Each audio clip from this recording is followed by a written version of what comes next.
Selamat datang di perkuliahan manajemen perkantoran. Hari ini kita sudah memasuki pertemuan ke-9 dengan topik atau submateri yang akan kita bahas bersama adalah manajemen formulir. Kita akan bersama mengupas, mempelajari bagaimana manajemen formulir itu menjadi salah satu faktor dalam mendukung aktivitas di perkantoran atau dalam kegiatan aktivitas di organisasi atau perusahaan. Baik, kita akan lanjutkan. Tujuan pembelajaran kita pada hari ini adalah diharapkan kepada seluruh peserta mahasiswa mampu menjelaskan kembali tentang desain formulir sebagai alat penyampaian informasi, karena formulir itu biasanya berbentuk form yang nanti akan berguna untuk menyampaikan informasi. Sedangkan sasaran pembelajaran kita hari ini adalah akan mengupas tentang tentang definisi atau pengertian dari manajemen formulir bagi perusahaan. Yang berikutnya adalah menjelaskan standar desain formulir. Yang ketiga adalah klasifikasi formulir. Dan keempat adalah menguraikan bagaimana pengawasan dan pengendalian dari formulir yang telah berjalan. Baik, kita masuk ke yang pertama, yaitu pengertian formulir. Formulir atau yang sering disebut dengan form adalah salah satu dokumen yang berbentuk atau sehelai kertas yang dicetak, di mana di dalam kertas tersebut memuat informasi tetap serta ruang kosong untuk informasi variabel. Nah, informasi tetap itu apa? Informasi tetap adalah informasi dari instansi pembuat formulir yang ingin disampaikan pada pengguna formulir. Nanti ini ada contohnya. Di contoh bentuk formulir yang seringkali kita lihat di banyak-banyak perusahaan atau organisasi, tentunya setiap perusahaan berbeda. Nah, ini kita lihat contohnya. Nah, informasi tetapnya itu adalah yang di atas ini, yang di bawah ini adalah informasi variabel karena isiannya akan berubah-ubah. Selanjutnya, apa sih tujuan formulir itu? Kok menjadi perhatian, menjadi faktor yang mendukung aktivitas tata usaha atau kegiatan aktivitas administrasi di perkantoran? Yang pertama, tujuan informasi tetap, di mana agar pengguna formulir memahami atau mengerti apa yang ingin disampaikan. Yang berikutnya adalah informasi yang terkait dengan formulir ini atau dalam formulir itu, informasi biasanya tercetak dan sama untuk setiap pengguna formulir. Jadi form itu disiapkan dalam bentuk standar dan biasanya dicetak dalam jumlah yang sama, yang banyak, karena memang digunakan oleh banyak orang atau banyak yang membutuhkan. Nah, apa yang dimaksud dengan informasi variabel? Informasi variabel adalah informasi yang diharapkan oleh instansi pembuat formulir dari pengguna formulir data mengenai data dirinya. Artinya isian yang akan diisi oleh pengguna formulir itu ya tentunya setiap orang, setiap pengguna memiliki informasi yang berbeda-beda. Sekarang kita akan masuk kepada formulir itu, bagaimana pentingnya formulir bagi perusahaan. Di sini ada beberapa yang perlu kita perhatikan. Yang pertama, bahwa formulir itu merupakan alat dasar bagi sebuah pekerjaan administrasi yang dapat digunakan untuk transaksi, mentransmisi, atau menyampaikan informasi atau keterangan-keterangan. Yang kedua, formulir itu juga bermanfaat atau bertujuan memberikan data kepada pengawasan. Yang berikutnya bisa mengurangi tingkat kesalahan-kesalahan administratif. Misalnya salah, tapi kalau ditulis atau diinfokan di dalam formulir tersebut, tentunya orang akan ingat, orang akan tahu apa sih yang dibutuhkan oleh si pengguna formulir itu. Nah, itu adalah salah satu bagian bagaimana formulir itu bagi perusahaan itu sangat dipentingkan karena mengurangi kesalahan-kesalahan administratif. Yang berikutnya, formulir juga akan memberikan fasilitas pengumpulan, pemindahan data, serta informasi dengan cepat dalam bentuk yang ringkas dan padat. Nah, ini kita lihat ya. Form itu bermacam-macam, ada yang simple, ada yang detail, ada yang banyak, ada yang terlalu ringkas. Nah, itu tergantung dari form itu akan digunakan untuk apa. Ini salah satunya ya. Contoh, mungkin kita akan bisa melihat di banyak perusahaan atau di beberapa instansi bahwa form pasti berbeda dan tentunya itu tergantung dari kebutuhan yang akan digunakan. Selanjutnya, formulir itu merupakan alat penting untuk menciptakan dokumen karena formulir menentukan informasi apa yang akan dikumpulkan atau disimpan.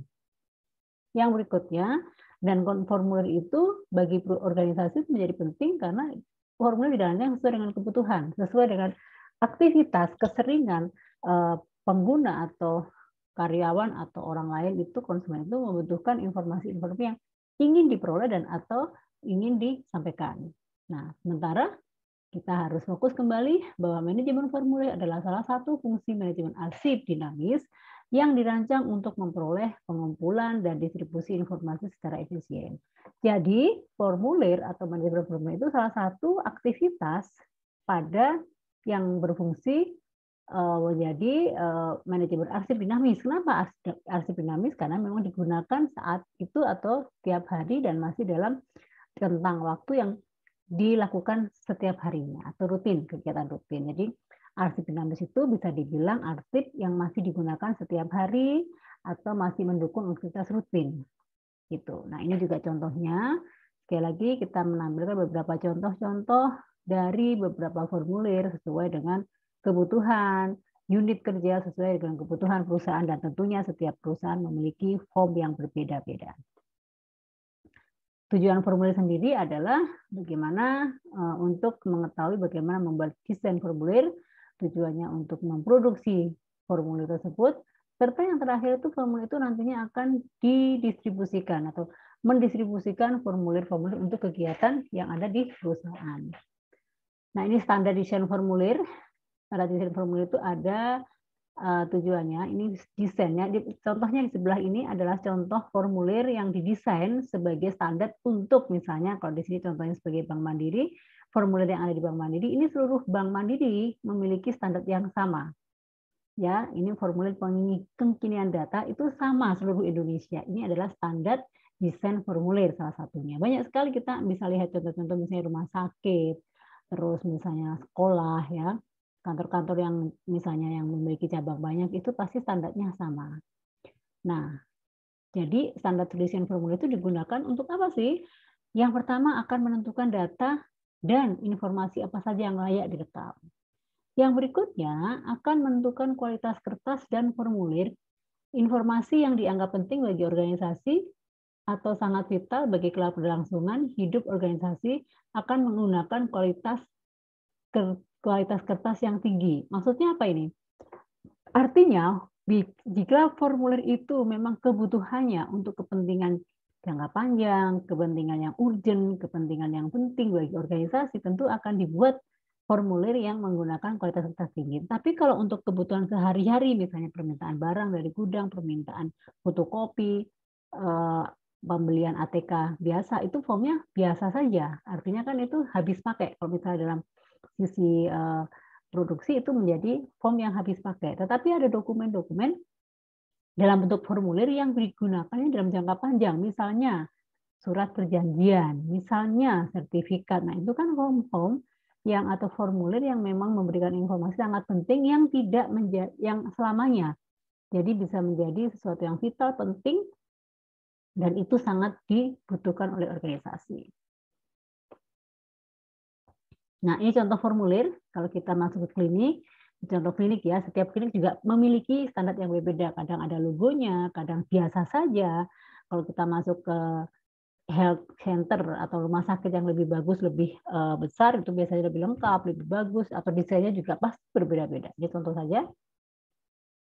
Nah, berikutnya kita masuk.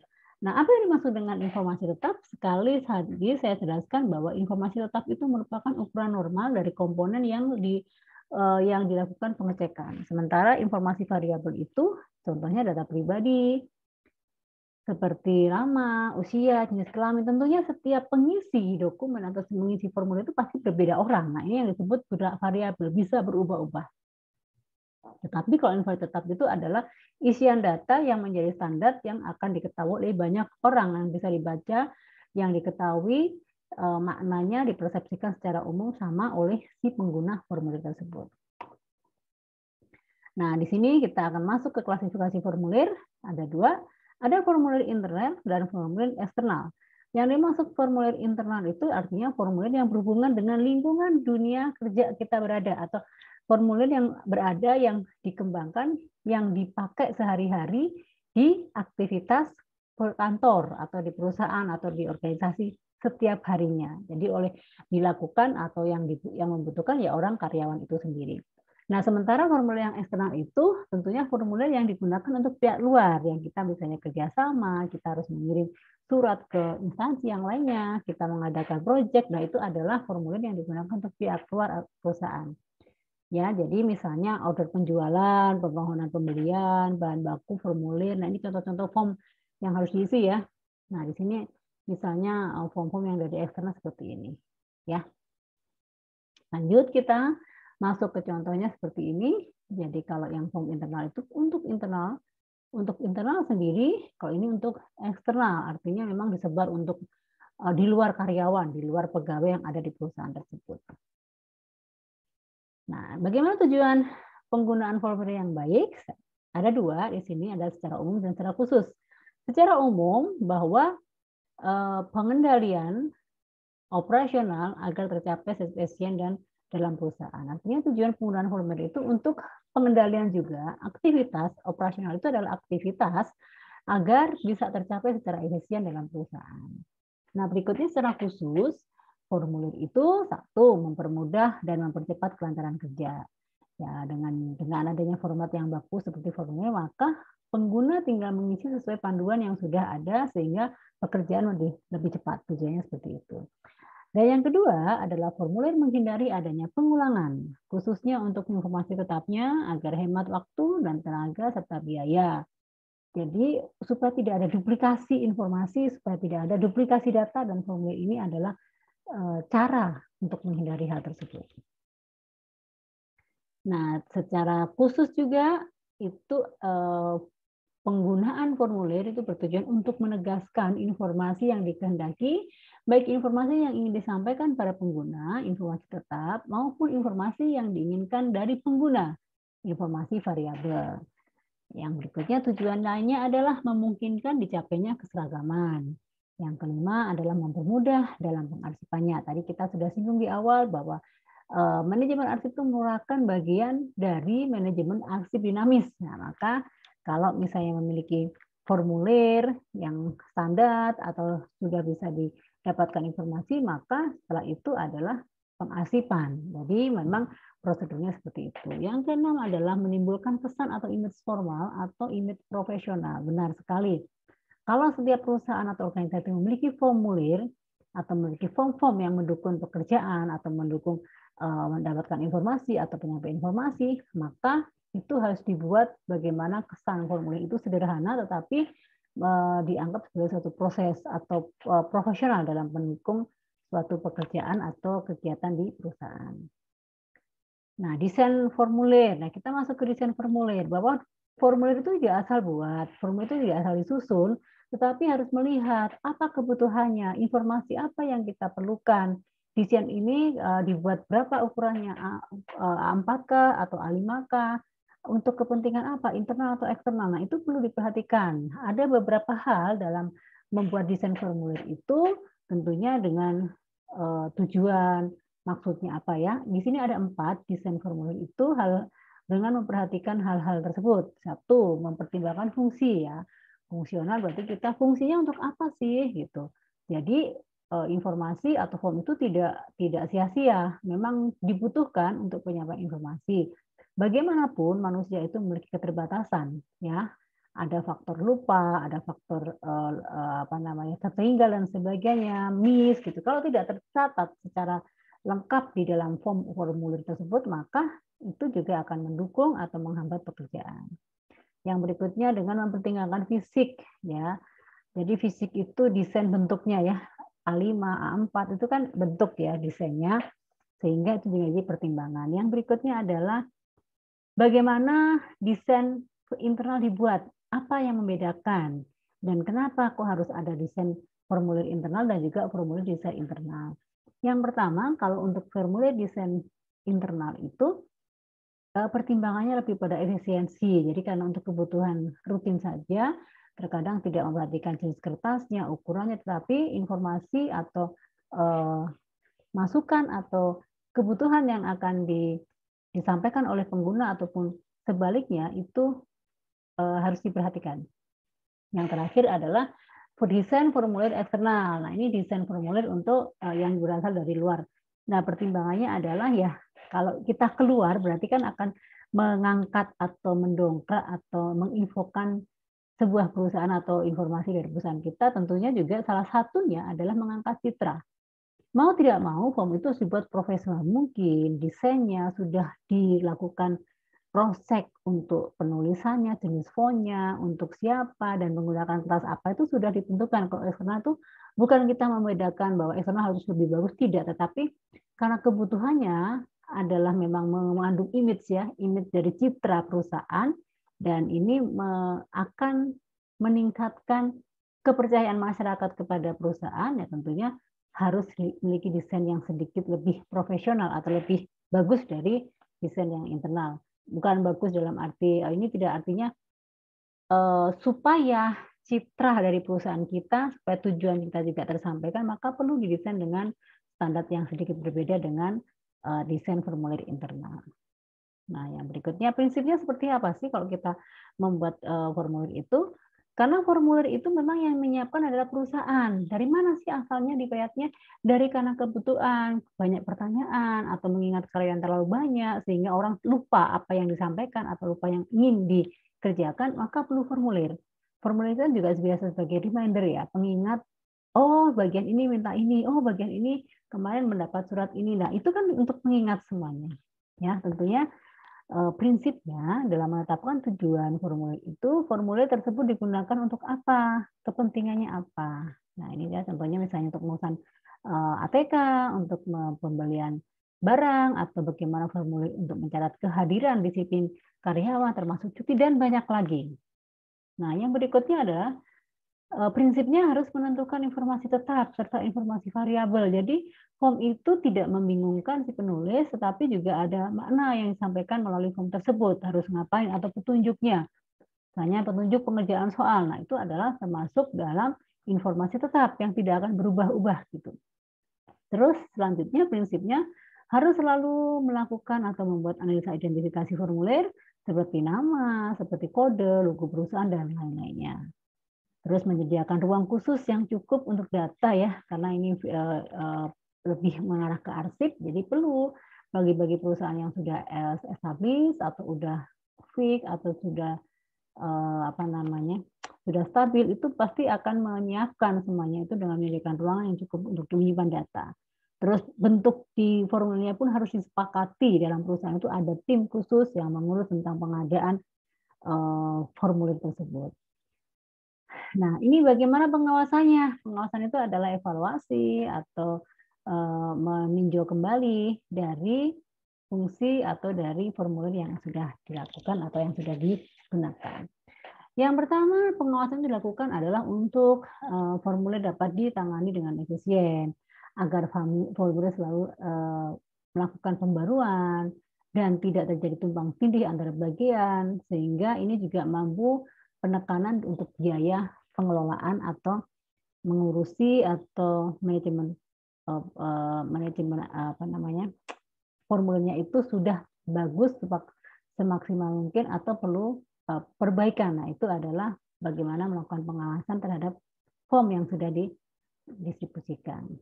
Yang berikutnya, pengendalian pengawasan itu bisa dilakukan dengan cara beberapa. Ada sentralisasi, memusat ya, sentralisasi berpusat pada perusahaan itu sendiri. Terus yang kedua adalah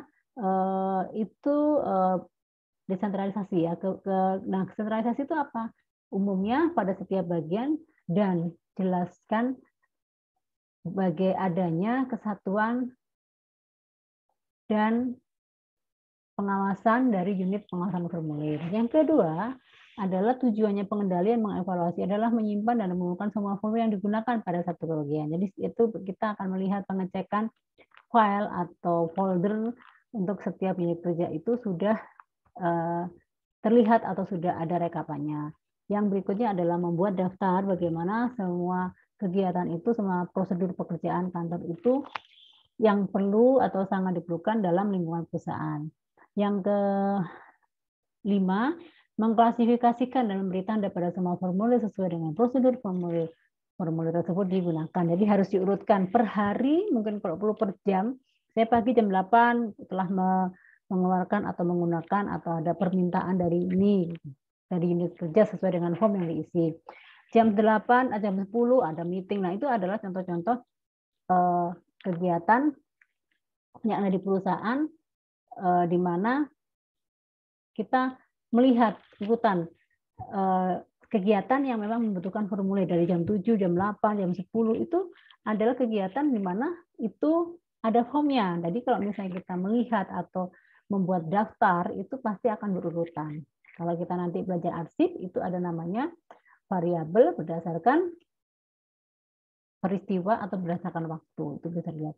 Saya tadi jam 1 ada meeting, jam 8 ada meeting, jam 10 ada meeting lagi, jam ini harus ketemu klien. Itu kan semuanya kegiatan. Nah, dan kegiatan tersebut menggunakan formulir apa tidak? Nah, itu harus tercatat dengan rapi. Terus ada evaluasi. Kalau tadi ada sentralisasi, ada evaluasi, di mana adalah mengamati seberapa jauh formulir kantor itu sudah ada dan memang dibutuhkan dan sangat membantu untuk kegiatan aktivitas di perusahaan. Yang berikutnya, harus meneliti kembali hubungan untuk setiap bagian yang menggunakan formulir. Yang ketiga, tentukan tindakan perbaikan berdasarkan pengamatan tersebut. Jadi kita perlu melakukan hal yang perlu dihapuskan, yang tidak guna kita buang kalau misalnya melakukan pengendalian evaluasi terhadap form. Karena form itu masih bisa direvisi.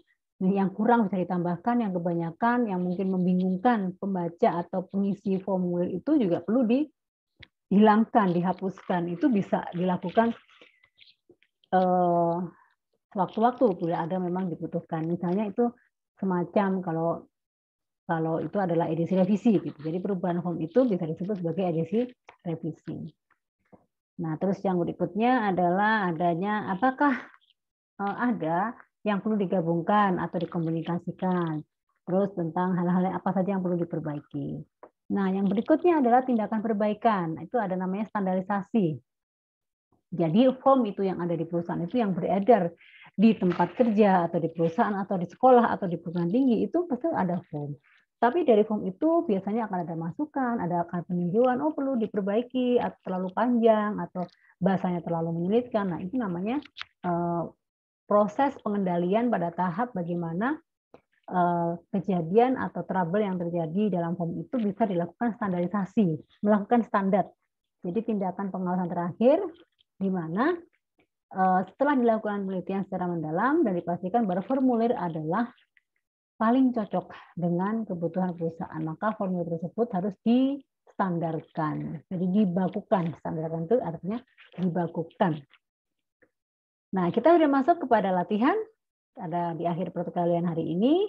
Silakan Anda mengerjakan latihan sesuai dengan yang kita pelajari hari ini. Ini adalah bentuk pendalaman bagaimana teman-teman atau mahasiswa ini menguasai materi-materi yang tadi dijelaskan dan bisa menjelaskan melalui latihan tersebut. Demikianlah pertemuan kita pada hari ini. Semoga memberikan banyak manfaat dan tentunya kita akan belajar lagi di pertemuan selanjutnya dengan materi dan sebab yang baru. Nah, ini juga ada latihan diskusi, tadi tugas untuk mandiri, dan ini adalah tugas untuk diskusi kelompok. Jadi silakan mengerjakan, dicermati, dibaca dengan baik, bisa dilihat dari sub-sub materi yang kita berikan, mana yang cocok atau kasus ini merujuk kepada item atau sub pokok bahasan yang mana. Baik, jika tidak ada pertanyaan, saya ucapkan terima kasih atas perhatiannya. Semoga ilmunya atau materinya bisa dimanfaatkan buat mahasiswa dan kita akan bertemu kembali pada pertemuan berikutnya. Selamat malam semuanya. Sampai ketemu kembali.